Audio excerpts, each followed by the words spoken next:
Silakan duduk Bapak Ibu dan Saudara yang dikasihi oleh Tuhan. Hari ini saya menyampaikan firman Tuhan dengan topik The Boundless God. Saya mengangkat tema ini saudara karena dalam perenungan saya melihat Allah yang tak terbatas itu dalam segala sisi kehidupan. Untuk memulainya saudara, saya mengutip salah satu quote yang seringkali dipakai oleh kaum Injili atau seringkali muncul di dalam tulisan-tulisan orang-orang evangelikal yang mengatakan begini, to know God, jadi tujuan hidup kita itu adalah to know God and make Him known. Ini seringkali kita lihat di dalam tulisan J.I. Packer atau John Stott, selalu ada tersirat tulisan ini saudara, mengenal Allah dan membuat dia dikenal. Kenapa ini penting saudara dalam kehidupan sebagai orang percaya? Karena pengenalan kita akan Allah itu akan menjadi dasar kita memperkenalkan Allah, bukan? Jadi Allah yang kita kenal dalam konteks kita hari ini adalah dasar kita atau driver bagi kita untuk memperkenalkan Allah kepada dunia ini, bukan? Dan mengapa penting sekali bagi saya dan saudara mengenal Allah yang benar? Pertanyaan bagi kita hari ini adalah, Allah seperti apa yang kita kenal? Di dalam hidupmu, di dalam hidupku, Allah seperti apa yang kita kenal selama ini? Allah seperti apa yang meresap di dalam hati dan pikiran kita? Saudara, beberapa minggu yang lalu, sekitar mungkin 2 atau 3 minggu yang lalu itu, saya punya teman lama di Kupang, lalu dia telepon saya. Biasa dia telepon mungkin sekali setahun, tapi ini dia telepon tiba-tiba setelah dia ulang tahun, lalu dia telepon. Lalu dia cerita panjang lebar saudara, tapi isi ceritanya itu adalah isi sukacita. Kenapa? Karena dia sudah menikah hampir 5 tahun, tapi selama penantian 5 tahun itu ada 2 kali istrinya keguguran. Dan kemudian dia telepon saya ini karena membagikan kisah. Kisah apa saudara? Kisah sukacita. Dan dia mengatakan kepada saya, Bro Melki, saya nggak tahu Tuhan itu maunya apa. Tiba-tiba istrinya itu hamil lagi saudara. Hamil dan itu dia bersukacita sekali menceritakan itu kepada saya. Besoknya dia telepon lagi karena setelah ke dokter, dia bilang ke saya, dia panggil saya Pak Pendeta. Orang Kupang panggil semua itu pendeta saudara. Pak Pendeta, saya ada kisah baru lagi. Tuhan itu saya nggak tahu maunya apa kepada saya. Janin yang ada di dalam rahim istri saya itu enggak cuma 1, tapi 2. Saya enggak tahu Tuhan maunya apa. Tuhan itu, saya tidak bisa membayangkan Tuhan itu seperti apa dalam hidup saya dan istri saya. Kisahnya bagus ya? Apa yang terjadi setelah itu? Pada masa persiapan saya khotbah ini saudara, hari Selasa yang lalu, beliau telepon lagi. Dengan suasana yang berbeda. Menangis. Dia telepon saya dengan suara yang menangis, saudara. Dia mengatakan, Bro Melki, saya nggak tahu Tuhan itu maunya apa. Istri saya keguguran. Saya ngapain di situ, saudara? Saya cuma dengar, bro, saya nggak bisa ngomong apa, nggak bisa kasih tahu apa. Nggak bisa kasih nasihat apa, tapi yang menarik dari obrolan kami ketika sebelum tutup, dia mengungkapkan satu kalimat yang menurut saya itu adalah dasar pengenalan dia akan Allah. Dia mengatakan, Tuhan itu misteri ya, penuh dengan misteri. Sebelumnya aku sukacita banget, tapi hari ini penuh dengan kesedihan. Tuhan itu misteri. Tapi saya tahu di dalam kemisterian Allah itu, Yesus itu adalah Allah yang baik. Dan itu tidak bisa keluar dari orang yang mengenal Allah hanya asal-asalan, bukan? Dan itu yang sedang dia perkenalkan kepada saya sekalipun saya tahu memang itu Tuhan itu adalah Allah yang penuh dengan misteri.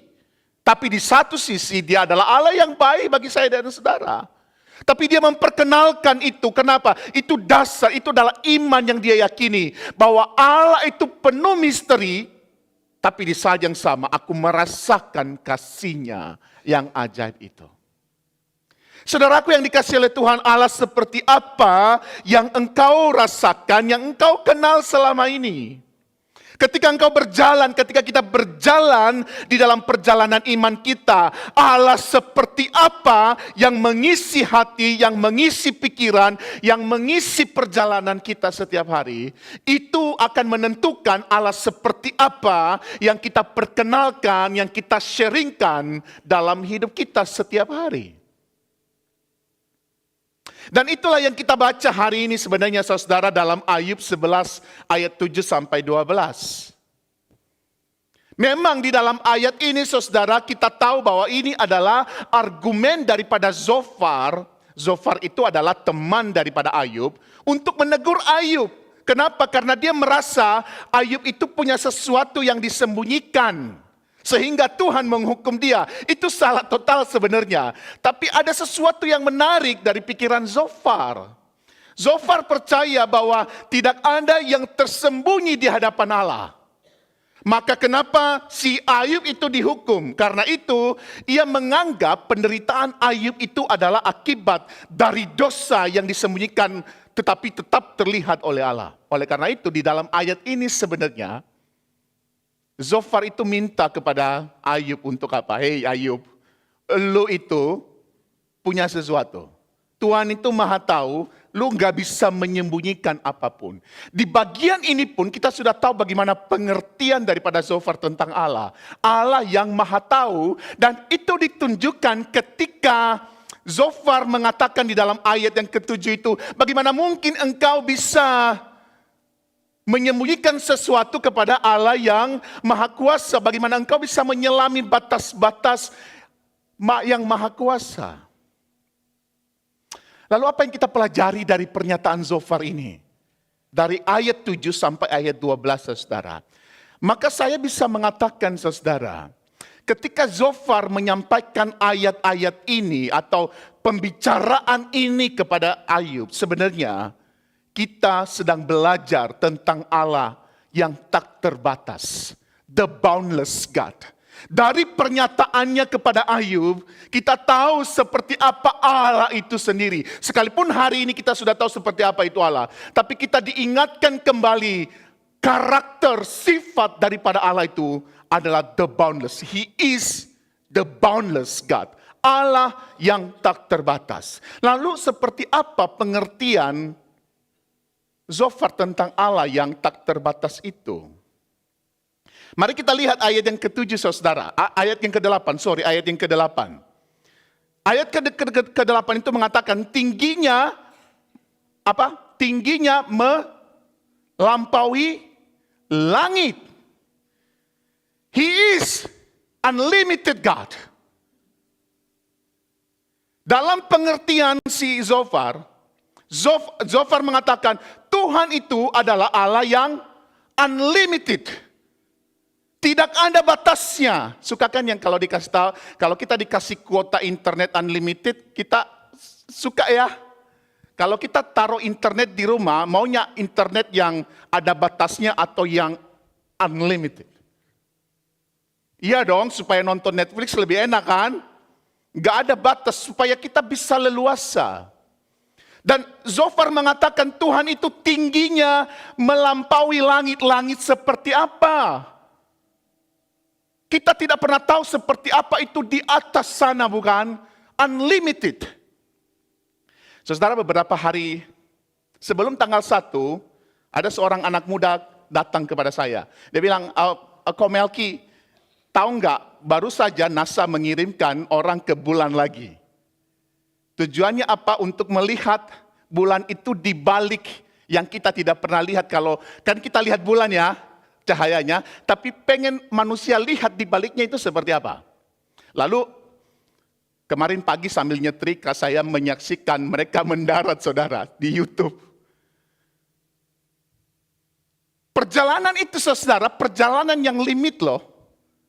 Tapi di balik bulan itu masih ada sesuatu, enggak? Masih panjang. Atau saudara, kalau saudara masih ingat bagaimana Voyager 1 dikirim ke antariksa tahun 77, ada yang sudah lahir enggak? Masa belum lahir 77, sudah lah ya. Jadi dikirimlah pesawat lagi ke sana, dan hari ini itu Voyager 1 itu sudah sampai di interstellar space, sudah di luar antariksa kita, galaksi kita. Dan apakah cukup sampai di situ perjalanan Voyager 1? Masih panjang. Dan saya tidak mengerti bagaimana seorang Zophar mengatakan bahwa Tuhan itu melebihi langit. Bisa ngebayangin gak Tuhan itu melebihi langit? Zophar memberikan sebuah jawaban, apa yang kau lakukan pada Allah yang seperti itu? Yang kedua saudara, ketika Zophar melanjutkan pembicaraannya, dia mengatakan bahwa Tuhan itu enggak cuma unlimited, tapi dia juga unrestricted. Sesuatu yang kita tidak bisa jangkau. Kenapa? Dia mengatakan dalamnya melebihi orang mati, dalamnya melebihi dunia orang mati. Siapa yang pernah mati di sini? Gak pernah ada orang mati di sini, bukan? Kita sesuatu yang kita tidak bisa jangkau. Tidak bisa kita pahami seperti apa itu Allah. Bahkan kemampuan sepintar apapun kita, tidak bisa kita pahami betapa dalamnya Dia. Kalaupun kita ketahui sekarang itu hanya secuil dari pengetahuan kita tentang Allah. Dia sesuatu yang tidak bisa kita mengerti, tidak bisa kita jangkau dengan tangan, dengan pikiran kita.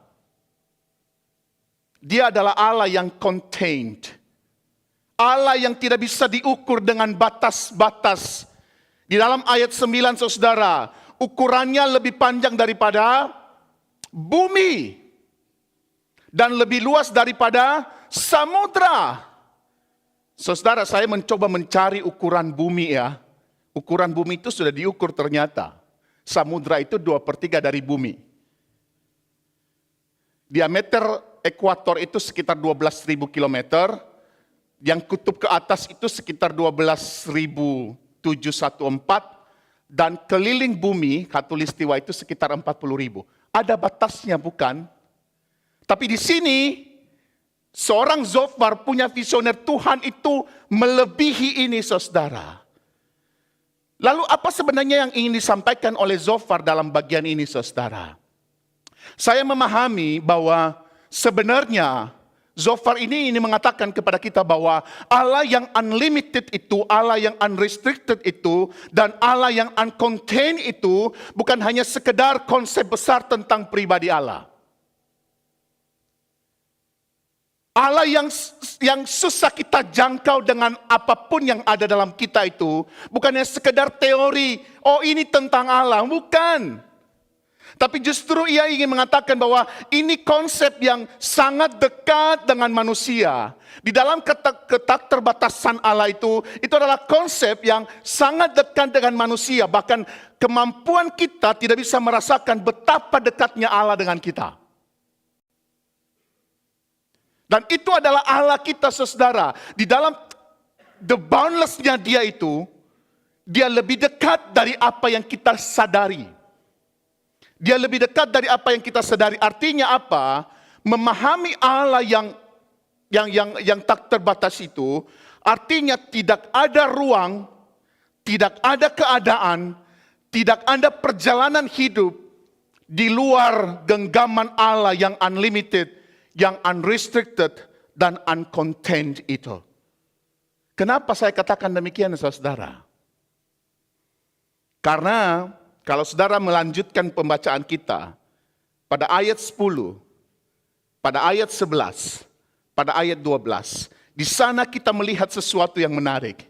Bahwa Ayub 10-11 itu menyatakan bahwa dalam hakikatnya Allah yang disebutkan sebelumnya tadi itu tidak hanya sekedar label yang ditaruh pada pribadi Allah, tetapi sesuatu yang nyata yang dapat dirasakan melalui tindakan Allah dan dapat dirasakan melalui pengetahuan yang Dia berikan kepada kita hari ini. Artinya saudara, kalau khusus kita melihat arti yada pada ayat 11.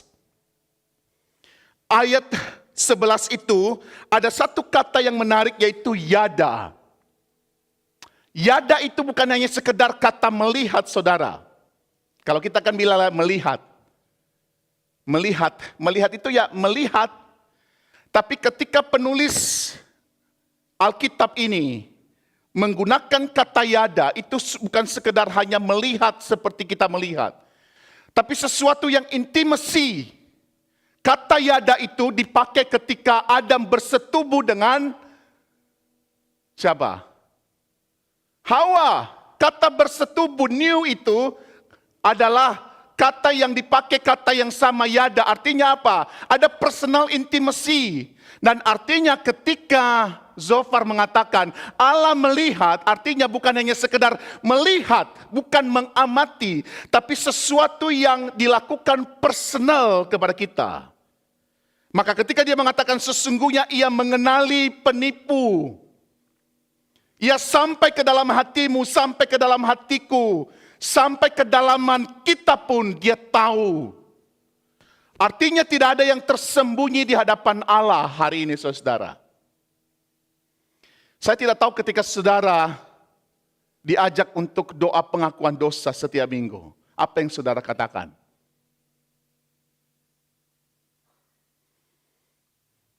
Saudara ngomong apa kalau doa pengakuan dosa? Tuhan ampuni dosa kami, dosa apa?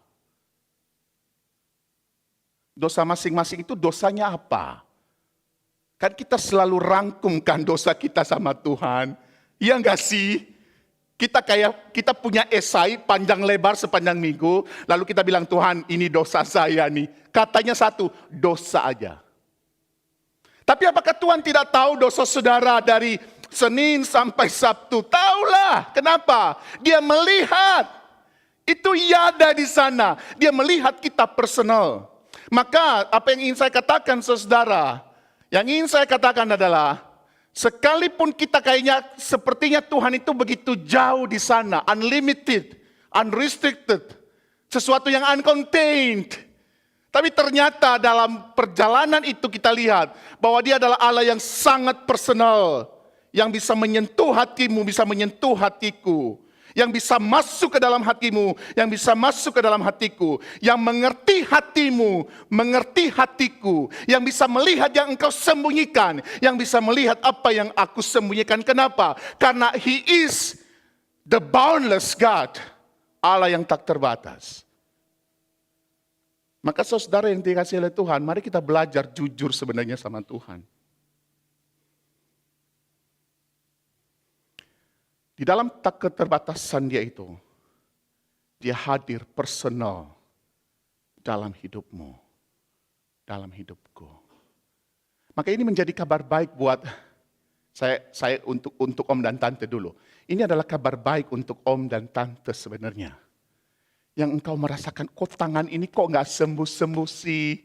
Kok pinggul udah mulai sakit? Kok kaki sudah mulai nggak bisa jalan? Kok aku cuma di tempat tidur aja? Kabar baik buat om dan tante. Tuhan ada di sana, amin. Tuhan sekalipun tubuhmu sakit, tanganmu sakit, kok kepala nggak pernah sembuh-sembuh, kok mata sudah mulai buram. Allah yang tak terbatas itu melihat engkau, mengerti penderitaanmu sampai kedalaman. Bahkan mengerti penderitaanmu yang kita susah luapkan dengan kata-kata. Amin.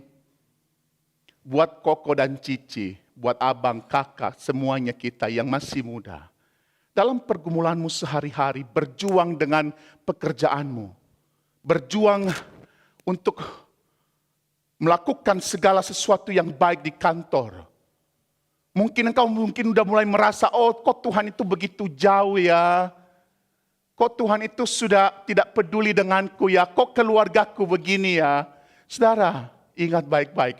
Sekalipun engkau merasa seperti itu, ternyata Allah ada di sana bersamamu. Pertanyaannya hari ini saudara, mengapa kita itu masih terus merasa bahwa Tuhan itu terlalu jauh? Padahal secara personal ada di tengah-tengah kita. Kenapa kita sih selalu masih merasa bahwa Tuhan itu, oh kok Tuhan itu jauh banget ya. Padahal dia ada bersama dengan kita. Saudara, dari konteks ini, salah satu pemikiran daripada Zophar, bahwa penderitaan itu terjadi karena apa? Karena dosa. Saya dan saudara merasa jauh dari Allah yang unlimited itu.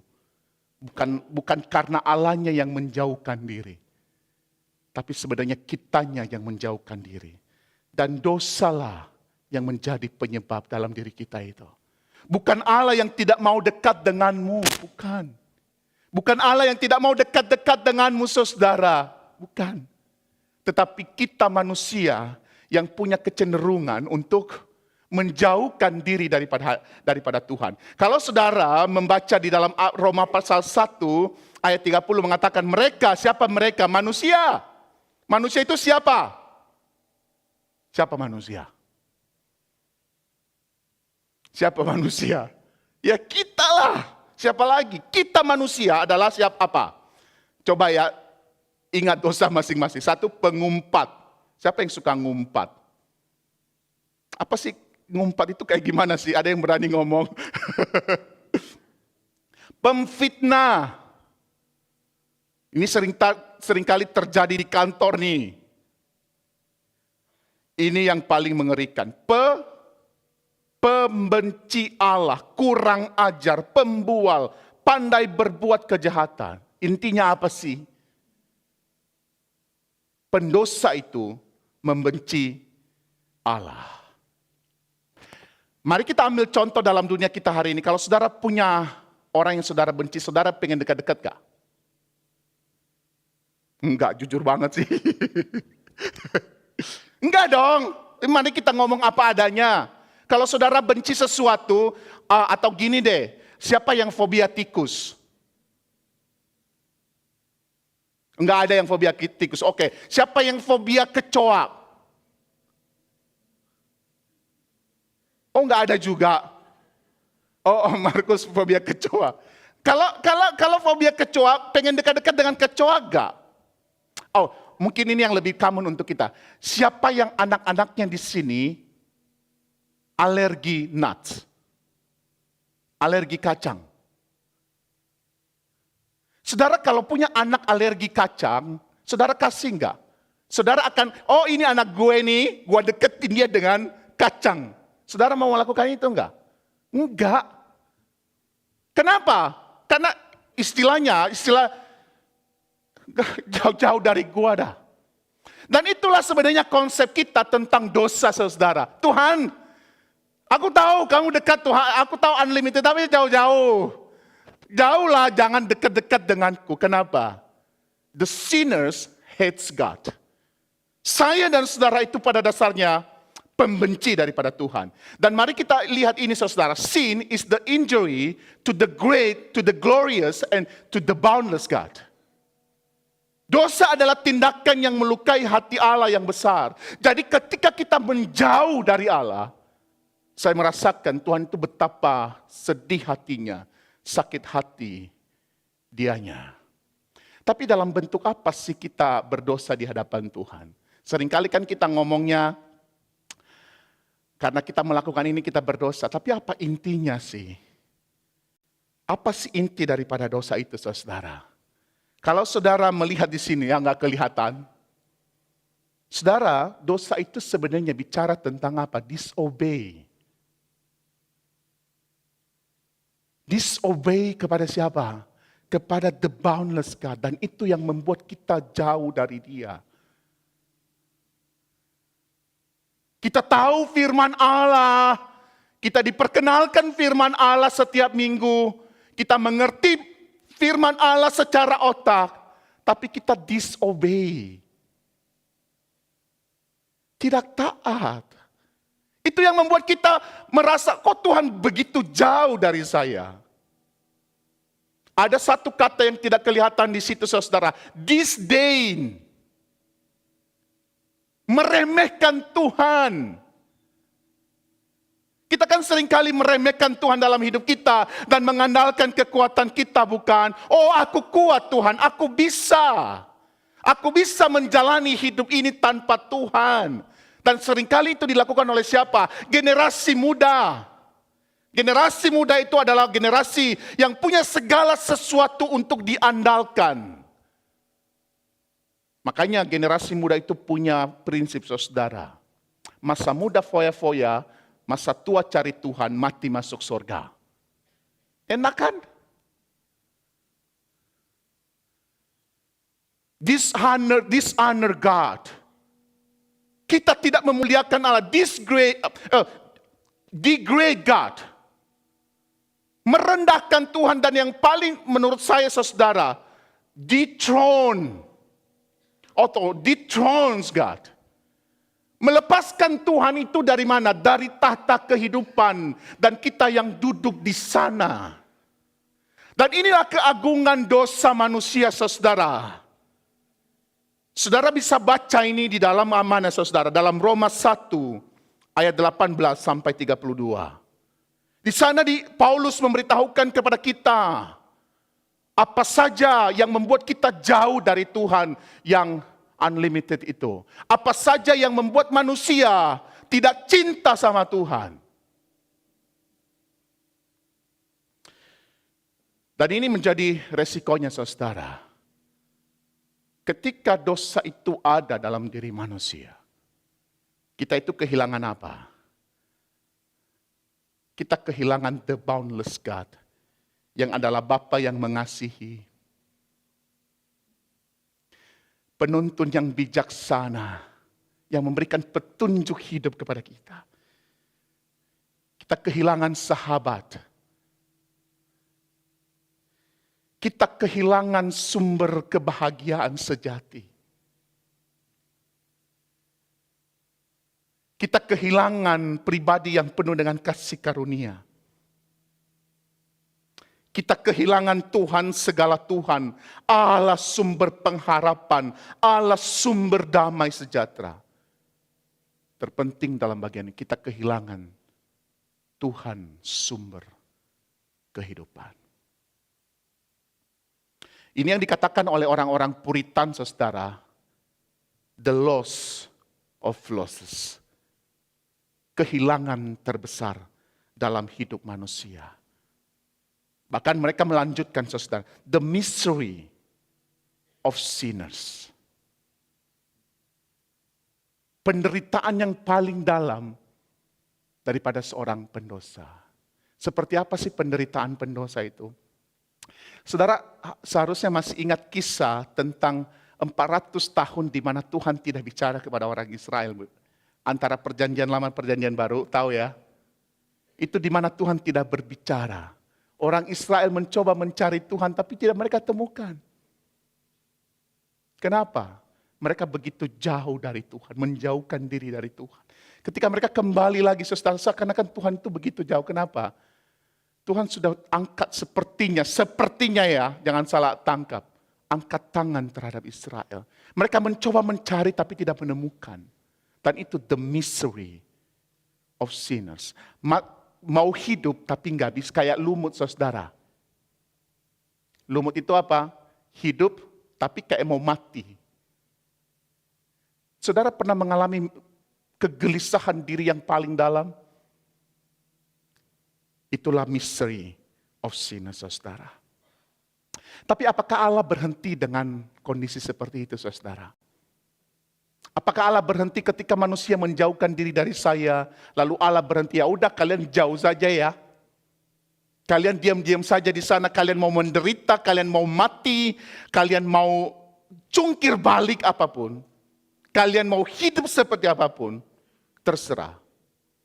Ternyata di dalam konsep the boundless God itu, Tuhan itu tidak seperti itu. Menakjubkannya, saudara, di dalam ketiadaan batasan Allah, ia mendekatkan diri kepada siapa? Kepada manusia melalui apa? Melalui inkarnasi, dan kita bersyukur kepada Tuhan. Sekalipun dalam diri saya dan saudara, kita punya kecenderungan diri untuk menjauhkan diri dari Allah. Tapi Allah terus mendekatkan diri kepada saya dan saudara. Maka betapa cilakanya saya dan saudara ketika kita sudah saksikan Yesus Kristus, lalu kita masih sering menjauhkan diri dari Allah. Kenapa? Karena Allah yang the boundless God itu sudah mendekatkan diri kepada kita melalui inkarnasi. Dan bukan hanya sekedar datang, saudara. Bahkan dalam ketiadaan batasannya itu, ia melakukan sesuatu di luar daripada pikiran kita. Demi apa? Demi dekat denganmu, demi dekat denganku. Apa yang dilakukan oleh Allah di dalam Yesus, saudara? Allah yang tak terbatas itu bukan hanya sekedar teori, tetapi sesuatu yang real dalam hidup kita hari ini, bukan? Kalau tadi di atas kita melihat sepertinya ini teori, tapi Zofar mengatakan enggak, ini bukan teori, dia sesuatu yang dekat. Dan sekarang di dalam Yesus Kristus, the boundless God itu bukannya sekedar label kepada Tuhan, tapi sesuatu yang ada, yang datang, yang real dalam hidup saya dan saudara. Bagaimana itu mungkin terjadi, saudara? Apa yang Allah lakukan? Allah yang tidak bisa menderita, membiarkan dirinya menderita. Itu the boundless, ini unlimited, unrestricted. Sesuatu yang uncontained. Bagaimana mungkin Allah yang tidak bisa menderita, membuat dirinya menderita? Kalau kita manusia ya, kalau kita sudah tidak menderita, ya udah kita berharap terus tidak menderita. Ini Allah tidak bisa menderita, membuat dirinya menderita. Itu sesuatu yang gak masuk akal buat kita. Bahkan kalau saudara memperhatikan pada minggu yang lalu, Allah yang tidak bisa mati, membuat dirinya apa? Mati. Sesuatu yang kita tidak bisa jangkau dengan pikiran kita. Bahkan di dalam penulis Alkitab itu, Allah mengosongkan diri. Di dalam Yesus Kristus. Dia mati. Dan kemudian dia bangkit sebagai kemenangan bagi kita. Dia melakukan itu karena apa, saudara? He is unlimited. He is unrestricted.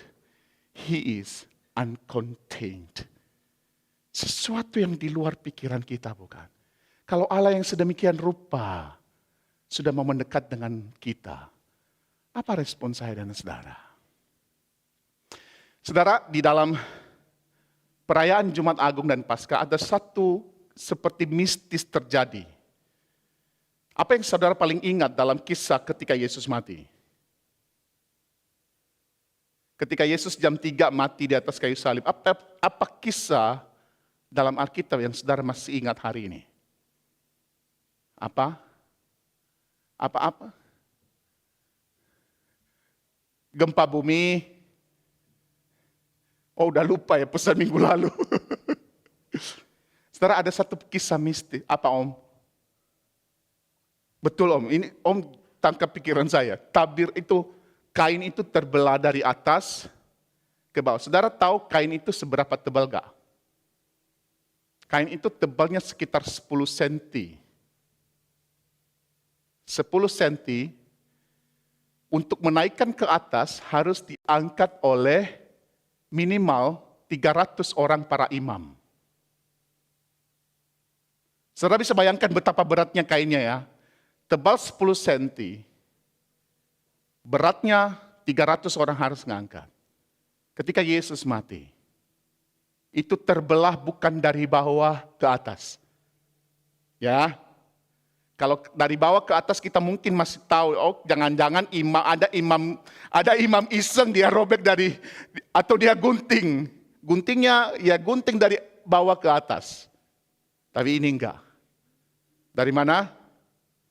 Dari atas ke bawah. Melalui inkarnasi dan kematian Yesus itu, Tuhan itu pengen beritahukan, hey, kehadiranku itu, kehadiratku itu sudah terbuka untukmu.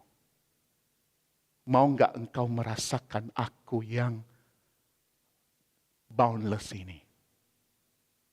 Mau enggak engkau merasakan aku yang unlimited ini? Yang unrestricted ini? Yang uncontained ini? Saudara, Jumat Agung dan Paskah mungkin sudah lewat. Tapi ini pesan buat kita.